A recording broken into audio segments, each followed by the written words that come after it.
حضور علیہ الصلوۃ والسلام نے فرمایا انی ارا رکوعکم و خشوعکم، فرمایا تم کیا سمجھتے ہو میں آگے ہی دیکھتا ہوں، میں جس طرح آگے دیکھتا ہوں اس طرح پیچھے بھی دیکھتا ہوں، لیکن تمہارے رکوع بھی مجھ سے نہیں چھپے، وخشوعکم، تمہارا خشوع بھی مجھ سے نہیں چھپا۔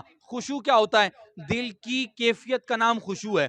جان عالم نے ارشاد فرمایا انی ارا رکوعکم وخشوعکم، میں تمہارے رکوع کو بھی دیکھ رہا ہوتا ہوں، مجھ پر تمہاری دل کی کیفیت، تمہارا خشوع بھی چھپا ہوا نہیں ہے۔ بخاری شریف کی حدیث ہے، بڑی معروف، آپ نے بہت مرتبہ سنی ہوگی۔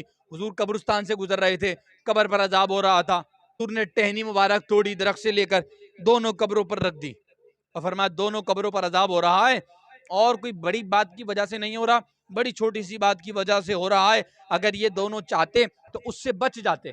انہوں نے لاپرواہی کی، مفہوماً بتا رہا ہوں، انہوں نے لاپرواہی کی، اس کی وجہ سے یہ قبر کے عذاب میں مبتلا ہیں۔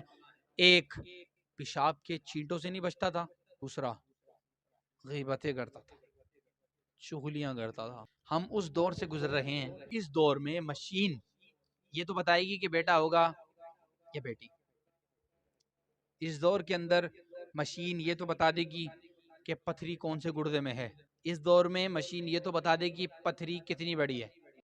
حضور علیہ الصلوۃ والسلام کی برابری کا دعویٰ کرنے والے لوگ جو کہتے ہیں حضور ہماری ہی طرح ہیں، ایک مشین ایسی لے کر آئیں جسے قبر پر لگائیں اور وہ مشین یہ بتائے کہ قبر میں عذاب ہو رہا ہے یا ثواب مل رہا ہے۔ یہ نگاہ مصطفیٰ ہے جو قبر کو دیکھنے کے بعد یہ بھی بتا رہی ہیں کہ ان پر عذاب ہو رہا ہے اور کس وجہ سے ہو رہا ہے یہ بھی بتا رہے ہیں۔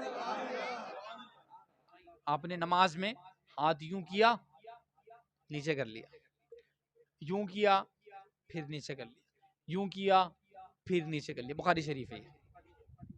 نماز سے جب سب فارغ ہوئے تو حضور کی بارگاہ میں عرض کی یا رسول اللہ یہ نماز میں کوئی نیا حکم آیا ہے ہاتھ اوپر کرنے کا، نیچے کرنے کا؟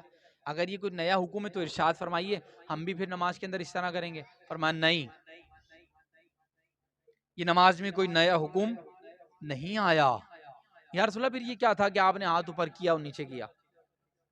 جملہ اگر آپ سمجھ سکیں۔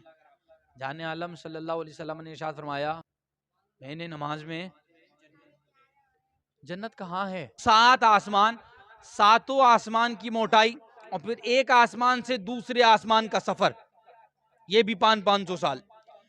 پھر اس سے اوپر ایک درخت ہے سدرۃ المنتہا، پھر اس سے اوپر جنت، اور پھر جنت کا درخت اور اس درخت پر لگا ہوا پھل، اور جنت کا درخت دنیا کے درختوں کی طرح نہیں 10 فٹ 9 فٹ 8 فٹ 11 فٹ، جنت کے ایک ایک درخت کی لمبائی 70 سال ہے۔ جان عالم صلی اللہ تعالی علیہ وسلم کھڑے مدینہ شریف میں ہیں، نماز ادا فرما رہے ہیں، اور نماز کی حالت میں آپ نے جنت کو دیکھا اور اپنے ہاتھ کو بلند فرمایا۔ آپ نے فرمایا میں نے نماز میں جنت کو دیکھا اور جنت میں درخت پر لگے ہوئے انگور کے خوشے کو دیکھا۔ فرمایا فَأَخَذْتُ، میں نے اسے پکڑنا چاہا اور پکڑ لیا، میں اس کو توڑ کر لانا چاہتا تھا، لیکن اس خوف سے میں نے اسے چھوڑ دیا کہ امت فتنے میں مبتلا نہ ہو جائے۔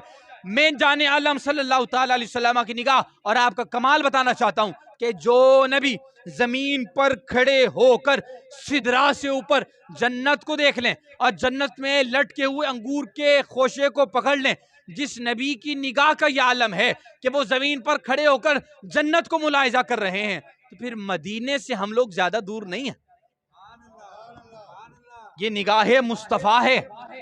تو اپنے مثل کہنے والے لوگ ذرا غور کریں کہ اگر وہ نگاہ ڈالیں تو چھپرے پر چھت پر جا کر رک جاتی ہے، وہ آسمان کو بھی نہیں دیکھ سکتے، اور حضور مدینے کی زمین پر کھڑے ہو کر جنت کو ملاحظہ کر رہے ہیں۔